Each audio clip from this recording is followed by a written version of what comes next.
오랜만에 우리가 주기도문으로 다시 돌아왔습니다. 되게 오랜만이라서 이전까지의 내용을 싹 잊어버리셨을 것 같다라는 생각도 있지만, 그럼에도 불구하고 우리 성령님께서는 기억나게 하시는 우리 성령님이시니까 말씀을 들으면서 하나하나씩 새록새록 기억나리라 믿습니다. 오늘은 우리가 마지막 11절에서 읽었던 것처럼 일용할 양식을 주시옵고에 해당하는 말씀을 우리가 한번 보려고 합니다. 주기도문의 네 번째 간구에 해당하는 내용이거든요. 오늘 우리에게 일용할 양식을 주시옵고, 누구에게나 잘 알려진 기도이기도 합니다. 그런데 보기와는 다르게 이 구절이 정확히 무엇을 의미하는지에 대해서는 학자들마다 상당한 다른 의견들이 존재하고 있습니다. 왜 학자들마다 이 단 한 문장인데 왜 이걸 가지고 서로 다른 의견들이 존재하냐면 단어 하나 때문에 그래요. 일용할이라는 단어 때문에 많은 학자들이 지금 서로 다른 이야기를 조금씩 하고 있어요. 물론 내용면에서 봤을 때는 대부분 같은 내용입니다. 하지만 그래도 성경을 정확하게 번역을 해야 되는 일들 때문에 이 일용할이라고 번역된 단어의 의미가 썩 분명하지 않아서 여러모로 이제 문제를 겪고 있는 거죠. 그래서 우리가 보고 있는 개역 개정 성경에도 이 단어의 각주를 달아서 뭐라고 써 있냐? 또는 내일의 양식이라고 표시해 놨단 말이에요.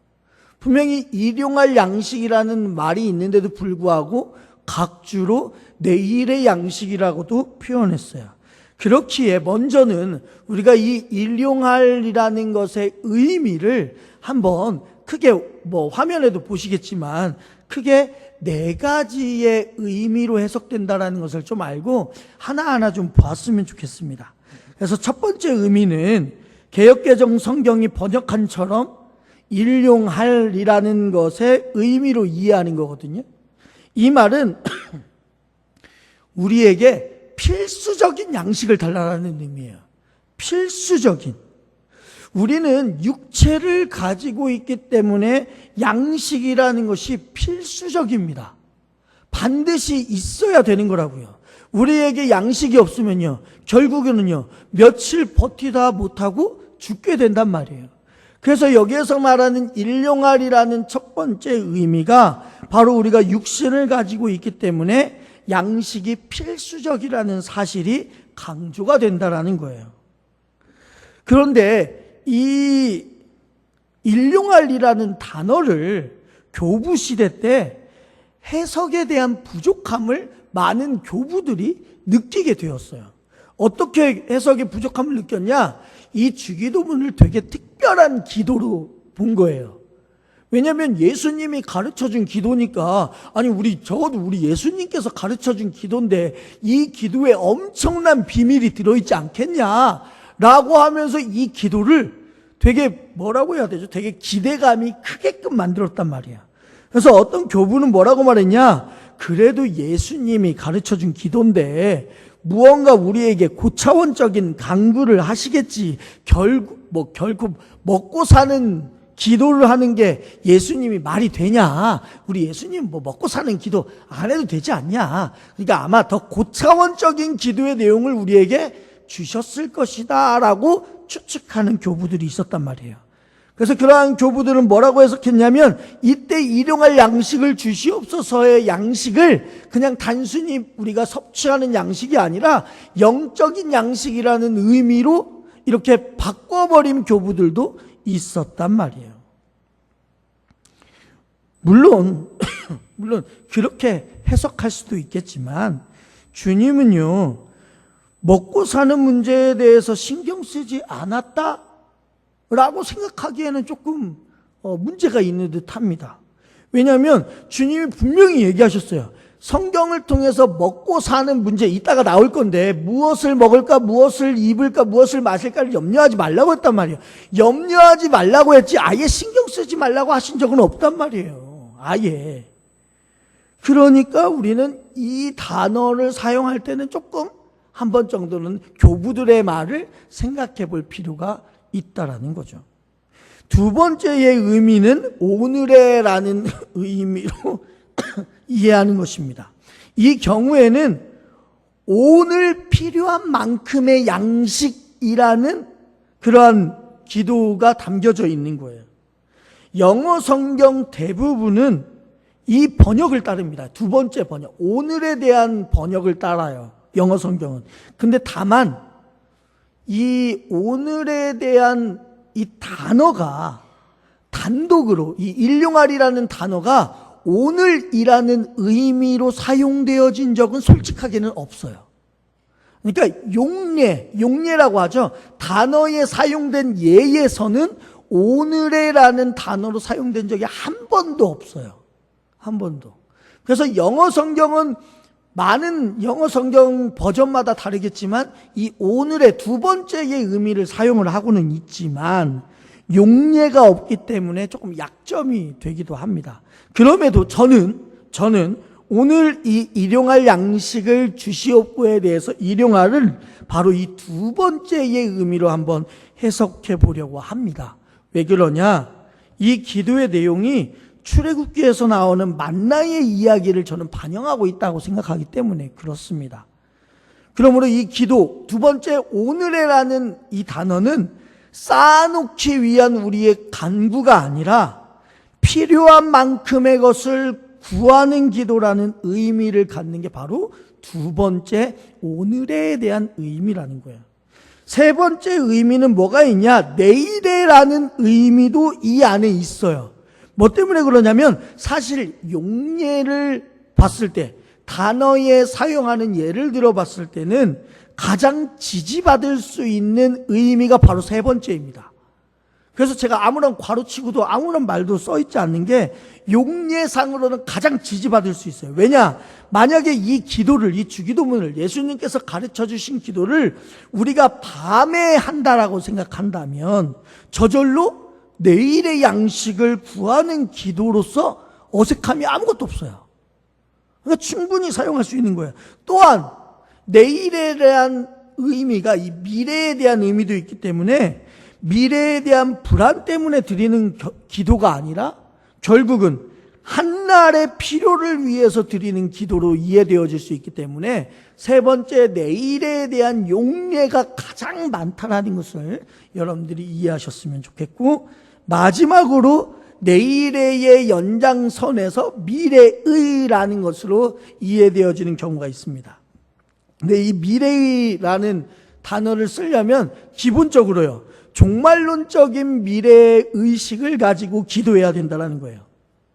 기도를 드리는 사람이, 이 주기도문을 드리는 사람이 종말의 천국잔치에 참여하게 해달라고 간구하는 것으로 이 문장이 이해되어질 수 있다는 거예요.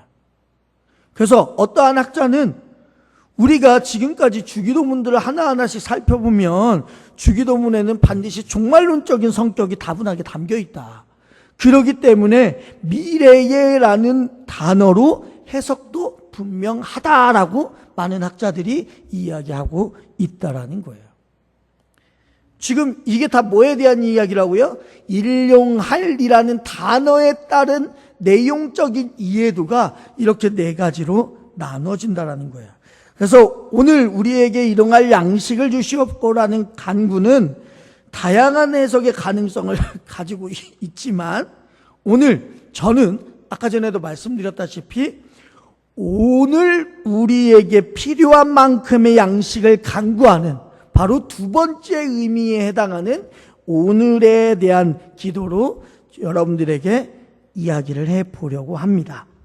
만나를 통해서 이스라엘 백성들을 먹이셨던 것처럼 그날의 공급으로 우리를 채우시는 하나님 아버지에 대한 신뢰를 담은 기도가 바로 주기도문이다라고 생각하시는 게 좋을 것 같아요. 자, 그렇다면 이 간구는 우리와 어떠한 현실적인 연결고리가 있을까? 우리가 지금까지도 주기도문을 하고 있는 이유는 그 기도문이 이 시대에 반드시 우리가 해야 되는 기도문이기 때문에 우리가 지금까지 하고 있는 거 아니겠어요? 만약에 옛날로만 끝난다면 지금 안 해도 된단 말이에요. 근데 수많은 한국교회가, 한국교회뿐만 아니라 전 세계에 있는 많은 교회가 주기도문을 하는 이유는 그 기도가 여전히 오늘날에도 이루어져 가고 있기 때문에 그렇다라는 거야. 그러면 이 기도가 과연 오늘 우리에게 일용할 양식을 주시옵고의 기도가 우리에게 있어서 현실적으로 어떻게 와닿는지를 한번 찾아보자고요. 그래서 이를 위해서 초반에 말했던 대로 출애굽기에 나오는 그 원형의 형상을 우리가 한번 좀 살펴봤으면 좋겠습니다. 출애굽기 16장 4절 말씀 함께 읽겠습니다. 그때에 여호와께서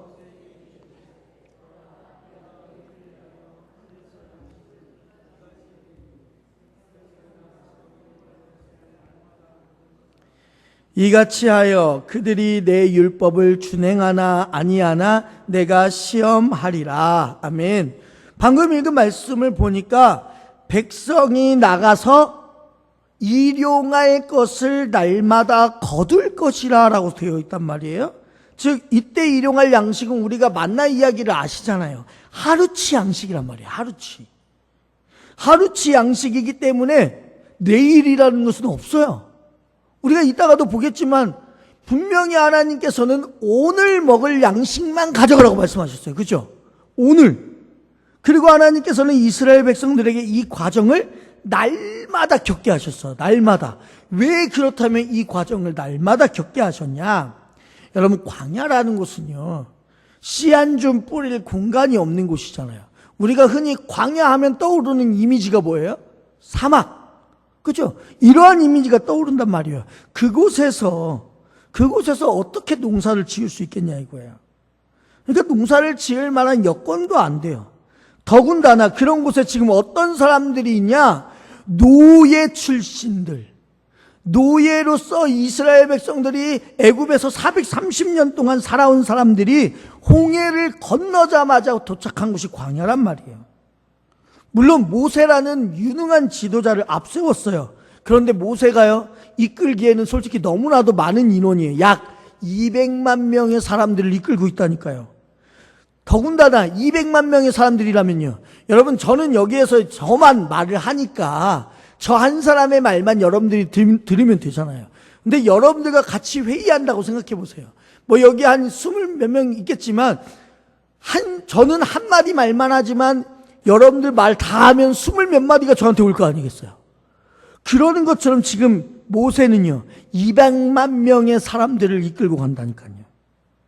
그것도 다양한 성격의 사람들과 여러 신체적인 여건을 가진 사람들, 뭐 아이, 어른, 노인, 장애를 가진 사람들 함께 어우러져서 지금 길을 가는 거 아니겠어요. 이게 만만한 게 아니라니까요. 지금 우리 눈앞에는 여러분 상상해보자. 광야가 펼쳐져 있어요. 200만에 가까운 인파가 어떤 생산물도 얻을 수 없는 그 공간에 던져졌다고요. 이 백성들은 매일매일 아침을 맞이할 때마다 뭘 볼까요? 하늘만 본다니까요. 하늘만요. 왜요? 절실하니까요. 절박하니까요. 이들에게 먹을 게 없다니까요. 먹을 게 없으니까 어떻게 하는 거예요? 하늘만 주구장창 바라보고 있어요. 왜요? 어디에서 만나와 메추라기가 떨어지지 않을까라고요. 어제 내렸던 만나가 과연 오늘 또 내릴지, 어제 우리를 만나를 내려서 도와주셨던 하나님이 오늘 이 하루도 하나님이 도와주실지, 그러한 생각을 가지는 사람들이 이 사람들 아니겠어요. 그러니 이 200만 명의 백성들은요, 절실함과 절박함을 가지고 있어요. 잠언 30장 8절에 보면 이런 말씀이 있어요. 함께 읽겠습니다. 곧 헛된 것과 거짓말을 내게서 멀리하옵시며 나를 가난하게도 마옵시고 부하게도 마옵시고 오직 필요한 양식으로 나를 먹이시옵소서. 아멘. 이게 뭐냐면 잠언에 나오는 아굴이라는 사람이 기도한 내용입니다. 근데 여기에서는 일용할 양식을 뭐라고 썼어요? 필요한 양식이라고 썼단 말이에요. 그러니까 지금 아굴이 말하는 그 필요한 양식은 뭐냐면 어떤 의미에서는 일용할 양식이 되는 거예요. 하루분의 양식. 왜 그러냐?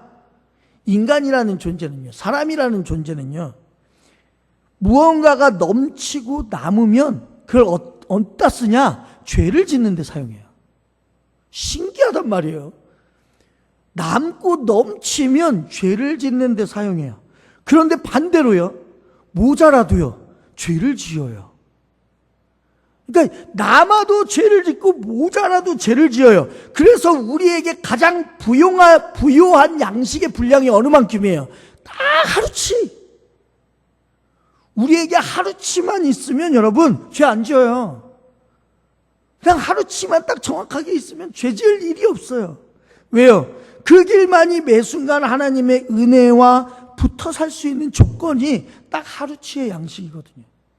더 많으면 이걸 어떻게 쓸까, 어떻게 할까 하다가 죄짓고, 나에게 적게 있으면 다른 사람 것이라도 뺏어와야지 해서 죄짓고. 그러니 하나님께서는 우리에게 일용할 양식을 주는 거예요. 하루치 양식. 다시 출애굽기로 돌아와서 출애굽기 16장 16절 함께 읽겠습니다. 여호와께서 이같이 명령하시기를,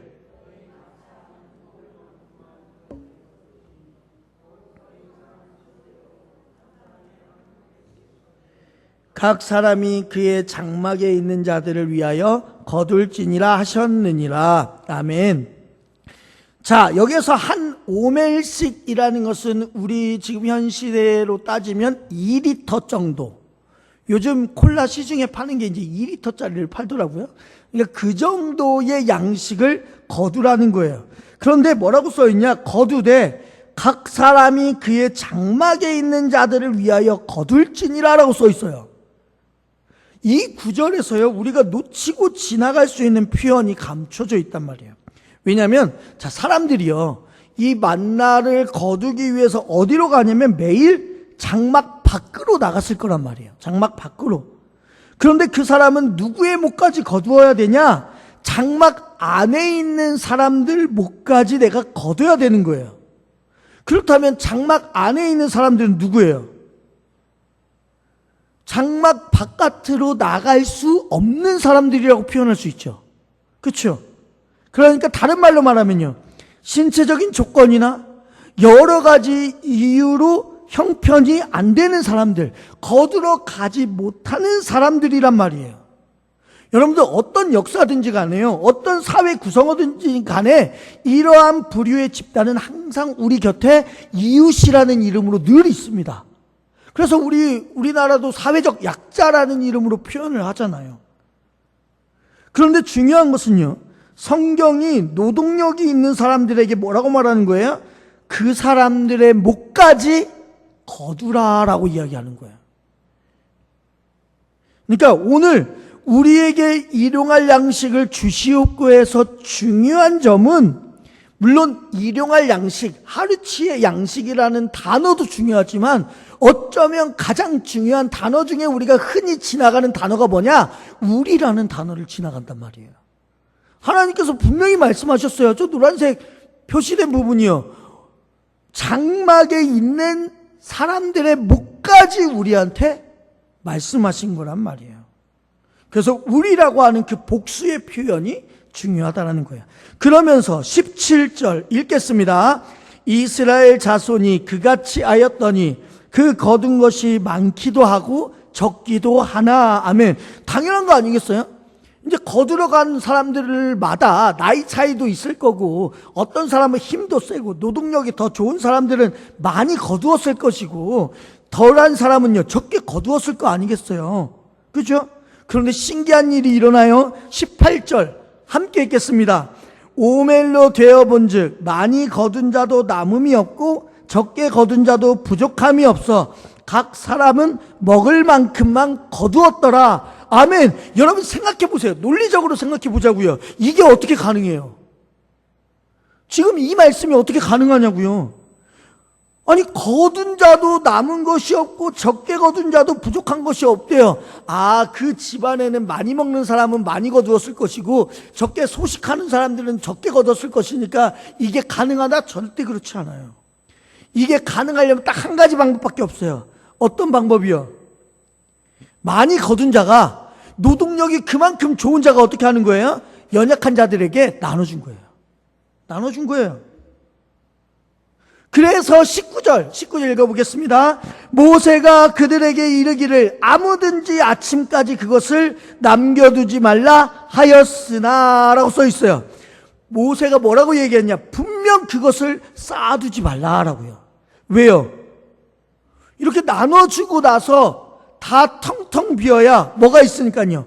내일에 또 하나님께서 우리에게 새롭게 주시는 은혜의 만나가 오니까, 새롭게 주시는 은혜가 우리에게 오니까 그럼에도 불구하고 남아있도록 하지 말라라고 얘기하시는 거예요. 그러니까 우리는 이 말씀 믿으면요, 어떻게 해야 되냐? 나누는 게 즐거울 수밖에 없어요. 왜요? 아무리 많이 가져와도요, 내가 나누는 것으로 그냥 나눠주면 아무 이야기도 안 듣겠어요. 아이고 감사해라, 아이고 이렇게까지 나눠주시니까 얼마나 감사한지 몰라요 하면서 얼마나 칭찬을 자자하겠냐고요. 칭찬은요, 고래도 춤추게 한다니까요. 고래도요.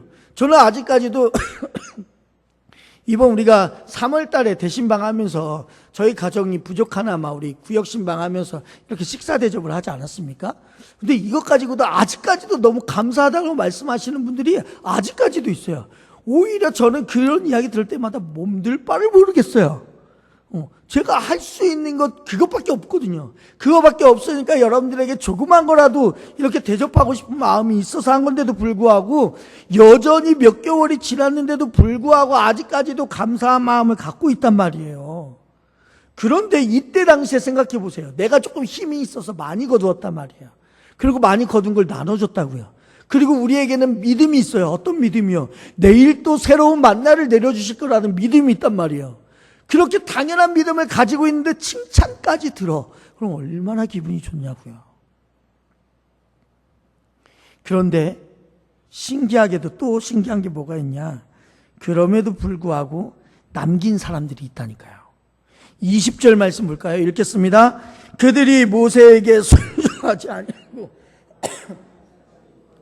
벌레가 생기고 냄새가 난지라 모세가 그들에게 노하니라. 아멘. 자, 이스라엘 백성들이요, 몇몇 무리들이, 모든 무리들이 아니에요, 몇몇 무리들이 내일 쓰기 위한 양식을 남겼어요. 그런데 그들이 궁리하여 준비해 놓은 양식은 내일 어떻게 돼버리는 거예요? 썩은 양식이 돼버리는 거예요. 썩은 양식. 또 뭐 말씀 제가 따로 적지는 않았지만 이 이후에 보면 뭐라고도 쓰여져 있냐면, 일곱째 날에 백성 중 어떤 사람들이 거두어 나갔다가 얻지 못하리라라고도 써 있어요. 이 말은 여러분도 알잖아요. 토요일에는, 그리고 안식일 전날에는 그 안식일 것까지 거둘 수 있을 정도로 하나님께서 만나를 내려주셨단 말이에요. 그런데 7일째 되는 날에 또 가면 있지 않을까라는 생각에 기어코 벌판으로 나가는 사람이 있었단 말이에요. 여러분, 이것은요, 믿음 좋다고 얘기하는 게 아니에요. 뭐라고 얘기할 수 있는 거예요? 불신이에요, 불신. 믿지 못하는 거예요. 하나님이 분명히 안식일 전날에는요, 이틀치를 거두라고 이야기하셨단 말이에요. 그렇게 이야기하셨는데도 그 이야기를 믿지 못하고 7일째 되는 안식일 날 나갔다고요? 이거는 오늘의 양식으로 만족하지 못하는 거예요. 이게 다 전부 인간의 탐욕에서 벌어진 일들이라는 것이죠. 그리고 마태복음 기자는요, 이 주기도분에 대해서 설명하다가 이 이야기를 조금 더 확대합니다. 마태복음 6장 25절에서 28절까지 함께 읽겠습니다. 그러므로 내가 너희에게 이르노니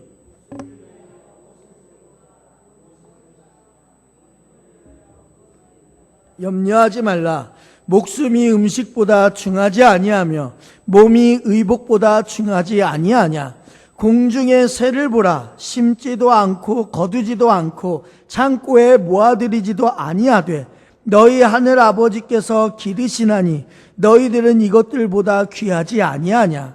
너희 중에 누가 염려함으로 그 키를 한 자라도 더할 수 있겠느냐.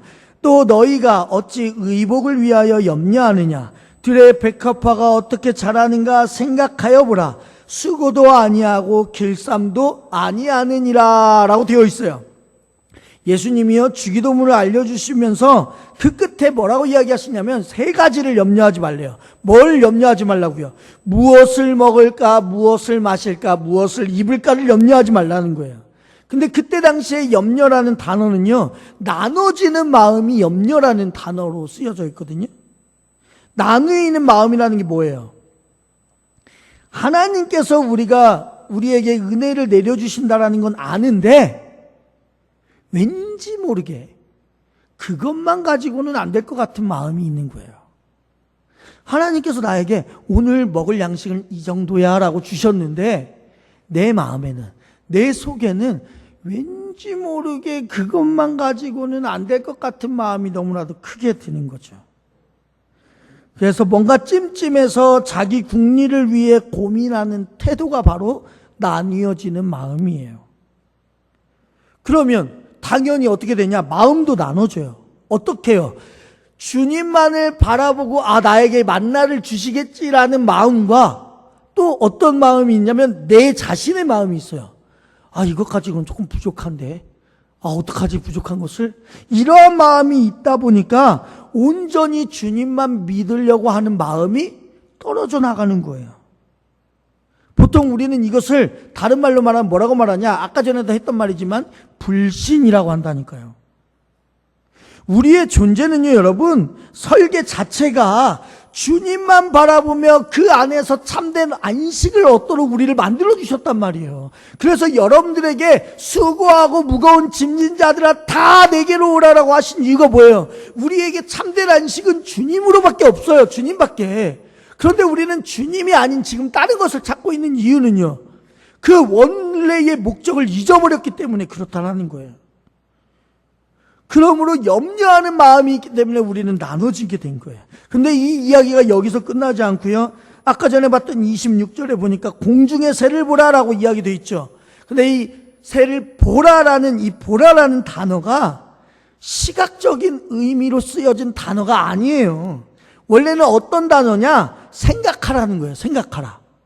뭘 생각하냐? 여러분, 그 공중에 나는 새에 있어서 하나님은 어떤 분이에요? 창조주시잖아요. 창조주. 자기를 만든 창조주. 그런데 우리에게 하나님은 어떤 분이세요? 아버지란 말이에요. 아버지. 이게 완전히 다른 거예요. 완전히. 창조주와 아버지라는 것은요, 완전하게 다르다는 거예요. 더 나아가 그뿐만 아니에요. 32절도 한번 볼까요? 32절 읽겠습니다. 이는 다 이방인들이 구하는 것이라 너희 하늘아버지께서 이 모든 것이 너희에게 있어야 할 줄 아시느니라. 아멘. 자, 이 구절에서 중요하게 등장하는 단어 두 개가 있어요. 그게 뭐냐? 이방인이라는 단어와 아버지라는 단어예요. 근데 우리가 흔히 아는 이방인이라는 단어는 어떤 뜻이에요? 혈통적으로 이스라엘 백성이 아닌 사람들이라고 말하잖아요. 그런데 성경에서는요, 오늘 본문에서는 어떤 의미로 쓰였냐? 아버지가 없는 사람으로 쓰였단 말이에요. 어떤 아버지가요? 하나님을 아버지로 만나지 못한 모든 존재를 지금 마태복음 6장 방금 읽은 32절에서는 이방인이라고 표현하고 있는 거예요. 이방인들은요, 자기 인생을 아버지한테 맡길 수가 없어요. 그죠? 우리 하나님 아버지 되시는 분은 자녀들만 신경 쓰시는 분이란 말이에요. 이방인들은요, 신경 쓰지 않는단 말이에요. 그래서 성경에서 표현하고 있잖아요. 개라고요. 성경에서 그렇게까지 표현한단 말이에요. 그래서 이방인은요, 자기 인생을 자기가 책임질 수밖에 없는 삶을 살아야 된단 말이에요. 그러니까 이방인들이 어떻게 기도하는 거예요? 무엇을 먹을까, 무엇을 입을까, 무엇을 마실까를 늘 기도할 수밖에 없는 거예요. 자기 먹고 사는 일을. 그런데 우리는요, 하늘 아버지가 우리 아버지가 되시면요, 때에 따라 밥 주고, 때에 따라 놀아주고, 때에 따라 우리에게 필요한 물질도 허락해 주시고, 때에 따라 우리를 쉬게도 해 주시고, 아버지시니까 우리에 대해서 너무나도 잘 아시니까 그게 다 당연하다라는 거예요. 하나님 아버지는 언제나 우리에게 있어서 아버지 되신 분이셨습니다.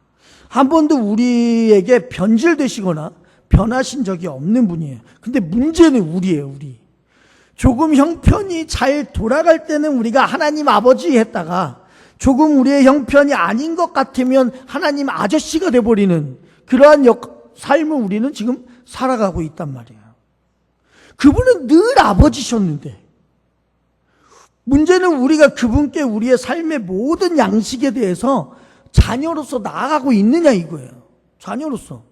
진짜로 내가 자녀니까 아버지한테 아버지 이것 주세요. 일용할 양식 내가 오늘 살아가야 되는 데 있어서 이게 반드시 필요하니 하나님께서 나에게 이것을 채워주시옵소서라고 기도할 수 있는 그 기도를 할 수 있느냐 이거예요. 여러분들도 자녀를 키우셔서 아시겠지만 자녀를 키우다 보면 아이들은 아버지한테 와서 작은 일부터 큰 일까지 징징거리기도 하고 또 이것도 해주세요 저것도 해주세요 할 때가 있단 말이에요. 그러면 아버지는 어떠한 마음이 들어요? 물론 기쁘죠. 물론 이제 한편으로는 짜증날 때도 있겠죠. 물론 짜증날 때도 있어요. 그런데 여러분 뒤집어서 한번 생각해 보자고요. 만약에 내 아이가 아버지한테 오지 않고 갑작스럽게 옆집 아저씨한테 가서 필요를 얘기하고 있다면요. 기분이 어때요? 아마 좋지 않을 거예요. 그래서 자녀들이 아버지를 찾아가서 징징거리고 떼를 쓰며 맡겨놓은 돈을 찾는 것처럼 이야기할 때 감격할 줄 아는 아버지가 진짜 믿음 좋은 아버지 아닌가라는 생각이 든단 말이에요. 그래서 가끔씩 저는 그런 때가 있어요. 뭐냐면 우리 하루 얘기해서 죄송합니다. 하루가 우리 성도님들께 꼭 뭐 사주세요 할 때가 있어요. 그럼 저는 한편으로는 조금 씁쓸해요. 얘가 아빠가 돈이 없다라는 것을 알고 있나? 아빠는 그런 거 사줄 수 있는 능력이 안 된다라는 걸 알고 있나? 왜 굳이 아빠가 아니라 우리 성도님들께 찾아가서 아이스크림 사주세요, 까까 사주세요 이렇게 할까라는 생각이 때로는 든단 말이에요.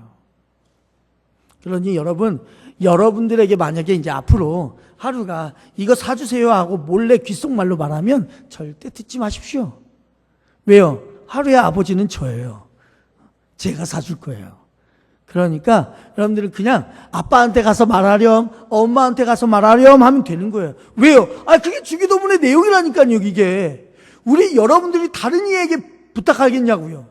아버지이신 하나님께 기도드리는 게 바로 일용할 양식을 주시옵고에 해당하는 거 아니겠어요? 예수님이요, 어린아이를 세우시고 뭐라고 말씀하셨냐면 천국은 이런 자의 것이다라고 이야기했단 말이에요. 어린아이가 가진 속성 중에 하나가 뭐냐면 하나같이 100가지 철저하게 누군가한테 의존한다라는 거예요. 하나님은 천국은 이 아이와 같은 거다라고 하는 것은 바로 하나님께 의지하는 자에게 천국이 있다라는 거예요. 어린아이는 그 의존이 끊어지면 어떻게 돼요? 살 수가 없어요. 살 수가 없어요.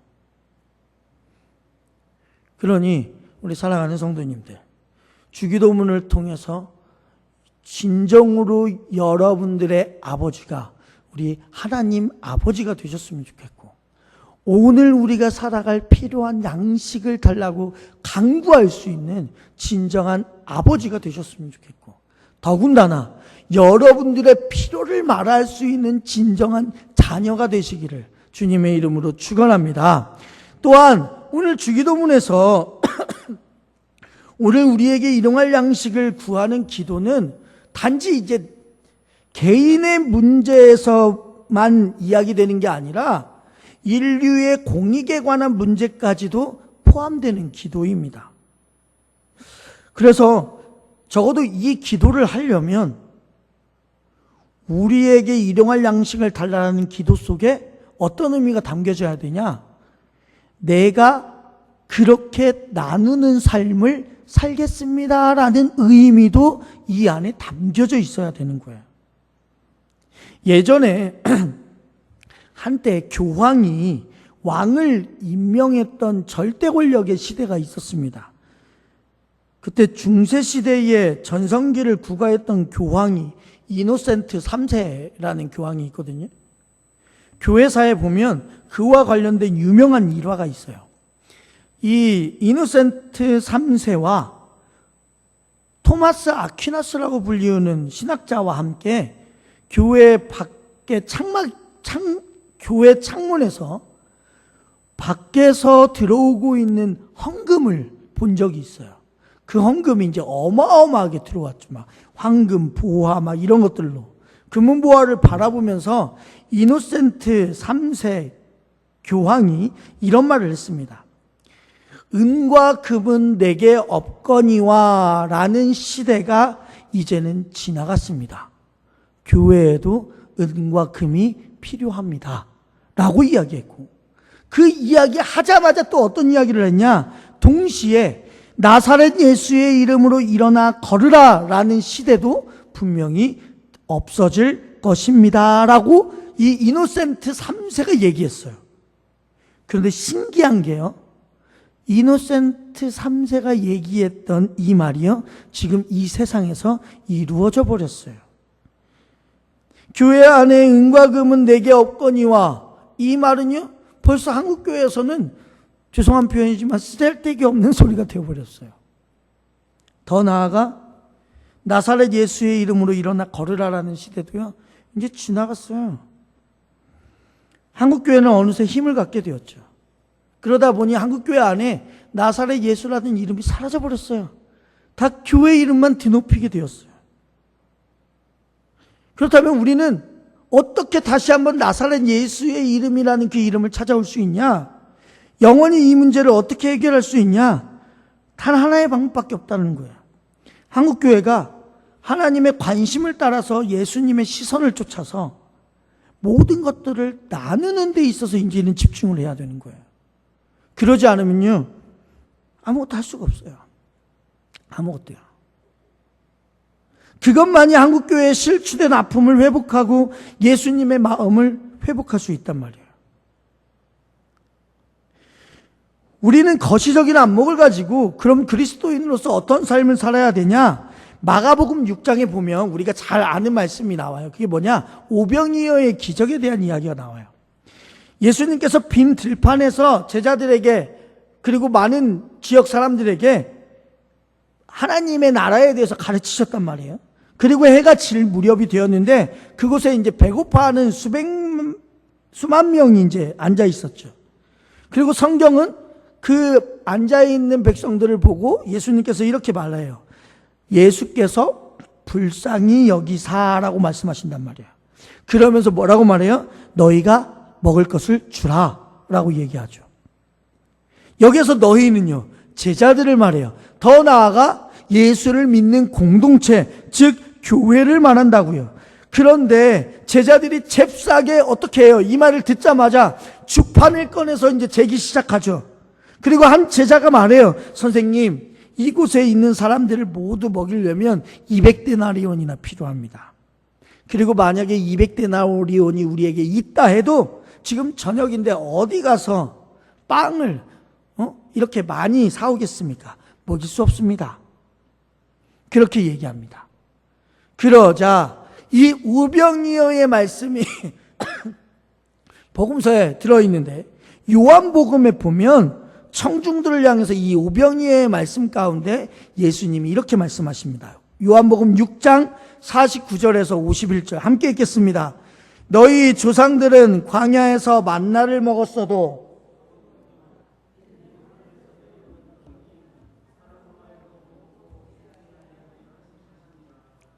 나는 하늘에서 내려온 살아있는 떡이니 사람이 이 떡을 먹으면 영생하리라.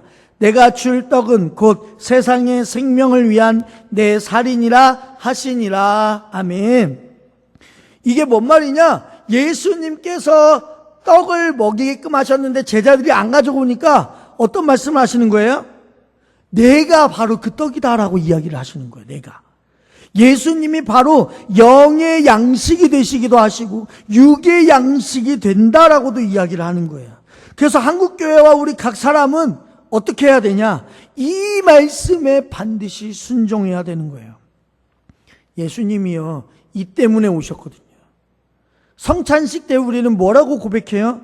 이것은 너희를 위하여 내 흘리는 피요, 너희를 위하여 찢어주는 내 몸이다 라고 말한단 말이에요. 그리고 어떻게 한다고요? 떡을 떼어주세요. 이 떼어주다라는 것을 자신을 찢다, 부서뜨리다라는 것을 의미하고 있단 말이에요. 나눈다는 것은요, 말 그대로 그냥 나누는 게 아니에요. 여러분, 나눈다라는 거 쉽게 생각하지 마세요. 아픈 거예요, 아픈 거. 여러분, 나누는 거 물론 기쁨으로 나누면 참 좋겠지만 나눔에는 반드시 아픔이 들어가 있어요. 왜요?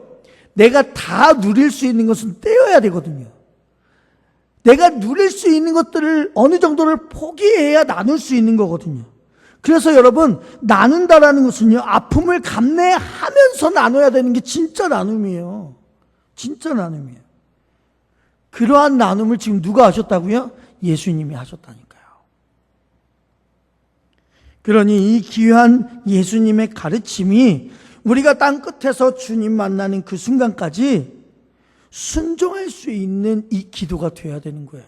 그래서 일용할 양식을 우리에게 주시옵고라는 내용은 말 그대로 나에게 필요한 양식을 하늘 아버지, 나의 아버지가 되시는 분께 간구하는 이야기도 되겠지만, 하나님께서 나에게 주시는 양식, 하나님께서 그렇게 자신을 찢어서 우리에게 나누어 주셨던 것처럼 우리도 내가 가지고 있는 것을 찢어서 나눠서 많은 이들에게 나누어 줄 수 있게 되기를 바라는 마음으로 기도하는 게 바로 오늘 우리에게 필요한 양식을 주시옵고라는 거예요.